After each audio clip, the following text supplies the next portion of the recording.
Welcome to the October 2021 residential real estate market update for Las Vegas.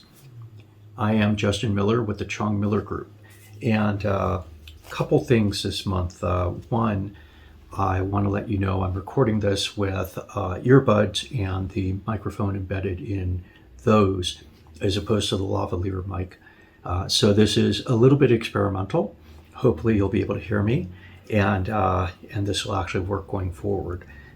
Since my phone doesn't have a connection for the microphone any longer, this is the technology that we'll be using going forward. So hopefully I've already perfected that.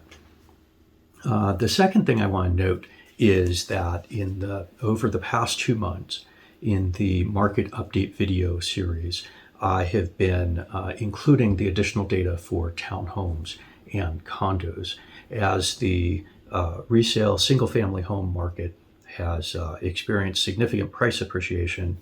I've wanted to look at the data associated with multifamily so that we could see things that are not necessarily more affordable overall, but rather fit into a different pricing category. That has caused the market update videos to get rather long. When they go over 30 minutes, I start to get embarrassed about it. And so I've decided that starting this month and going forward, every month I will be doing the market update as 2 videos. The first will concentrate on SFRs, single family residences, which is historically what we've always looked at. So single family resale residential real estate in the Las Vegas Valley. The second video will concentrate on MFRs, multifamily resale residential real estate here in the Las Vegas Valley. So the difference, first video, single family houses, second video, condos and townhomes. So at the end of the single family residential real estate market update video, there'll be a link directly to the multifamily update. And of course, you can go find the multifamily update on its own on our YouTube channel if you wish, if you're looking only at, for example, townhomes or condos. There will be some difference in the information. Certainly the statistics themselves will be different, but I don't want to necessarily repeat a whole lot between the 2 videos. And so if you have the ability to watch both, that'd be fantastic. If you don't, then pick the one that's most appropriate for you. All right. So with that said, and let me apologize ahead of time, I'm recording this on a particularly windy day. So if you hear a lot of background noise that doesn't seem like shuffling papers, then that background noise is probably wind. And so I apologize about that, but I don't control the wind around here. That's somebody else's department. All right, real good. So let's start into the data for October 2021 video. That is the September data and comparison to both the prior month, which would be August, as well as the September of 2020 when we do the year-over-year comparisons. We'll start with single family, and let's go ahead and dive right in. Now, first off, pricing. Pricing was approximately flat. Pricing actually was up 0.5% to $405,000. That is up from $402,650. Now, do note that if you get your data from other sources or you're comparing across sources, what a lot of people put out there is the unfiltered data that also has those new construction homes that happen to enter into the MLS. And so with that, the price would actually be $406,000. Sometimes it increases prices, sometimes decreases by up to $3,000 or $4,000. Right now, it's a pretty minor difference, but we always look only at resale data in the data that I'm pulling. We had been in September 405, in August 402,650. If you went back and looked at the August video looking at the July data, we had actually been just under 405. So we sort of bounced around here at this particular level. of 405 for the past couple of months. Nonetheless, we're up 20.9% from 335 1 year ago, so September of 2020. I'll also point out that we happen to be up 18.4% year to date, so from the beginning of January through the end of September. And that corresponds well, 18.4%. That corresponds well to the predictions I'd made earlier in the year that we'd probably be looking at total year-to-date price appreciation in the approximately 18% range. We obviously have still the October data to get, the November data to get, and the December data to get. Historically, those 3 months are not real strong for pricing. So we're likely to hold our own here. We may see a little additional appreciation that pops us up to about 20% year over year. But as I had been indicating, frankly, back from March, when we started seeing really strong price appreciation that looked like it would accumulate to over 30% price appreciation this year, I'd said I did not foresee that happening, that it would probably be coming in close to 20, 18 to 20, and it looks like we're spot on with my prediction for that. So what about number of units closed? Because of course, as I said before, if nothing's actually transacting, the price doesn't really matter. Well, for those who thought the market was slowing down, housing sales actually did fall. They fell by 24 units from August to September. So 3,119 sold in September. That is down 0.8% from 3,143 units the month before. It is up 1.6 from September of last year when we were at 3,070 units. So by this time last year, right, our year-over-year comparisons start to really change. We were in a very strong market in the latter half, the latter part of Q3 and all of Q4 for 2020. So our year-over-year comparisons get a little bit harder now, but we're up from where we were in 2020 in September by 1.6%. I also want to comment, over the past 12 months, we've actually seen more single-family homes sold in the Las Vegas Valley than over any 12-month period previously. And year to date, we're already experiencing the third strongest year in total number of homes sold, in single-family homes sold in the Las Vegas Valley. So this has been a really strong year as prices have been going up, hitting records multiple months in a row at record levels overall. We have seen relentless demand in this market, just churning through whatever inventory comes into the market and lots of houses selling. So to think this is slowing, it's not slowing. We still have, at the very highest levels of demand that we've seen historically, at the highest prices we've seen historically, this market's continuing apace. That it slows from continuing escalation does not mean that it's in any way weakening. We're at very strong demand. We're in the face of very strong pricing pressures. Okay, so what about pending home sales? Because that is what we look to as an indication of what's coming down the line. Pending home sales in September of 2021 were 3,252. That's down 3.1% from 3,357 the prior month. It is up 6.5% from the 3,054 that we experienced in September of 2020. So again, pending home sales looking very strong here. So we've been talking some about inventory. I'm not dwelling on the inventory issue. There's an inventory challenge, but it's not like there's just bad supply. It's just that things are not sitting in inventory for very long. So how do we look on inventory?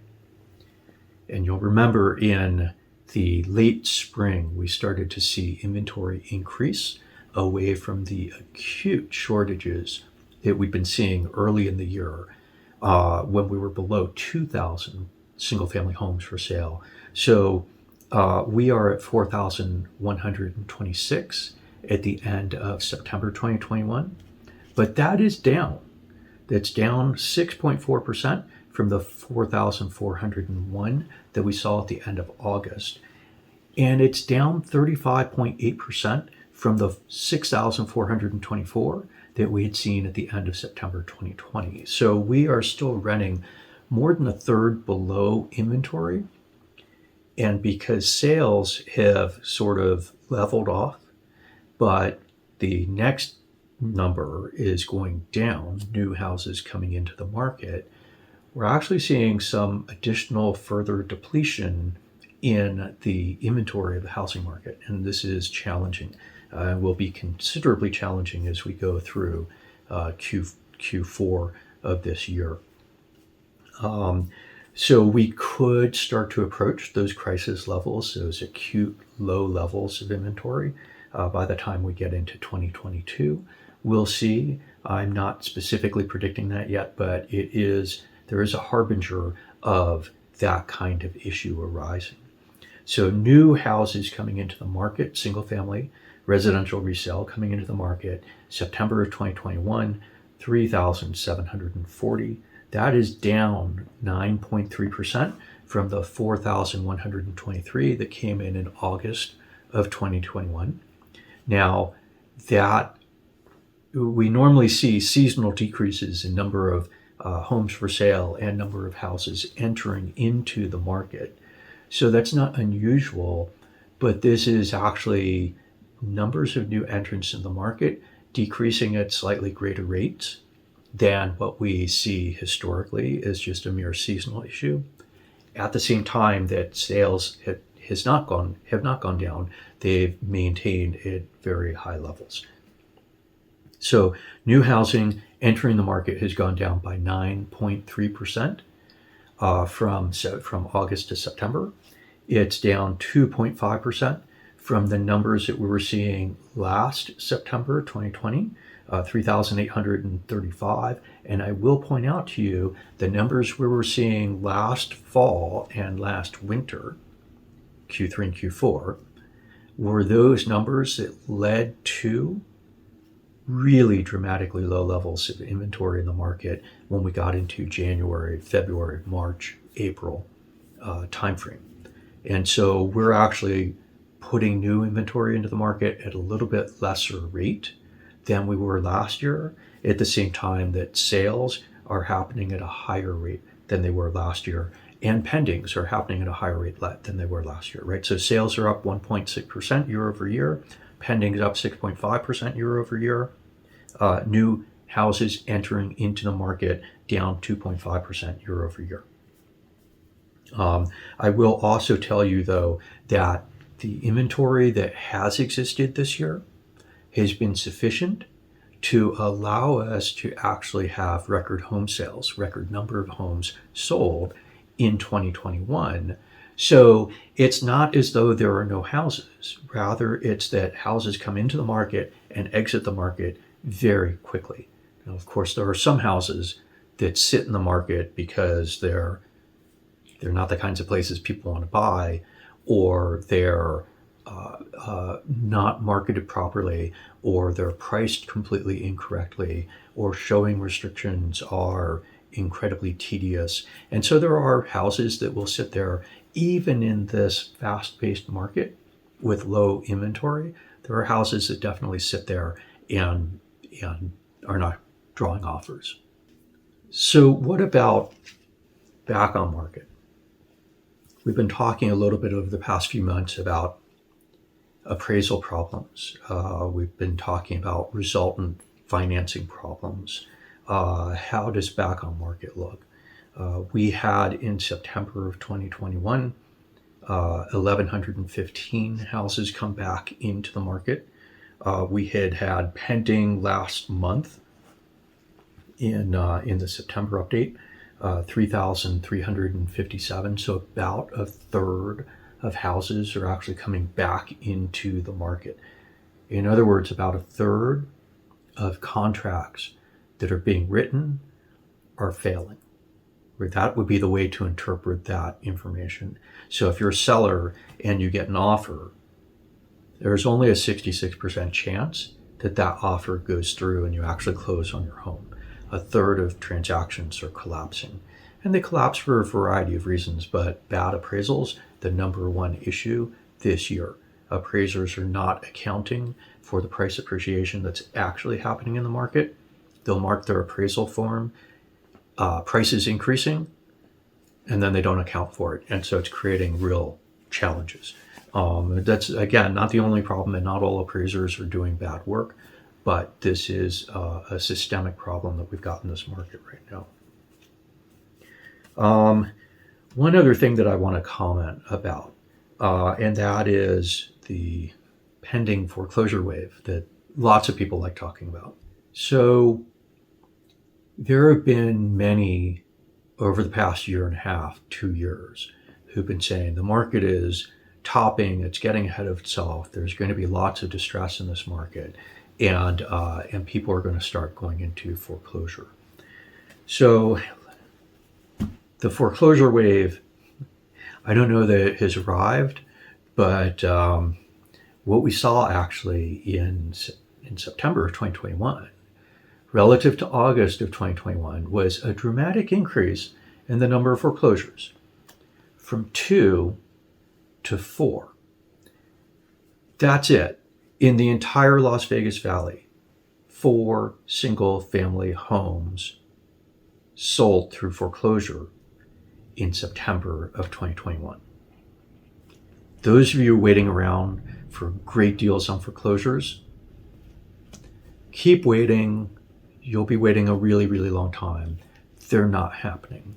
If that's your investment strategy, or that's what you're putting off moving to something else for, your strategy is not working. It's not helping you. We're not going to see this big foreclosure wave. What about short sales?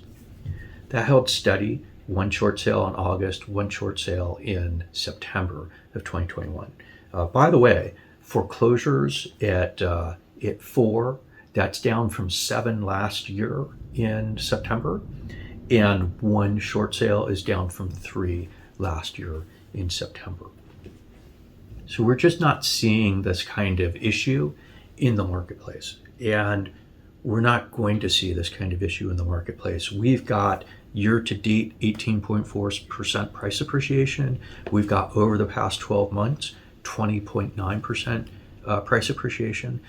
If we're seeing double-digit price increases like this, people are sitting on equity in their houses. In fact, recent research by Black Knight suggests that the average, nationally, not in Las Vegas, the average homeowner is sitting on $173,000 in tappable equity, meaning sort of the 80% loan to value, because you cannot take cash out of your property above an 80% loan to value.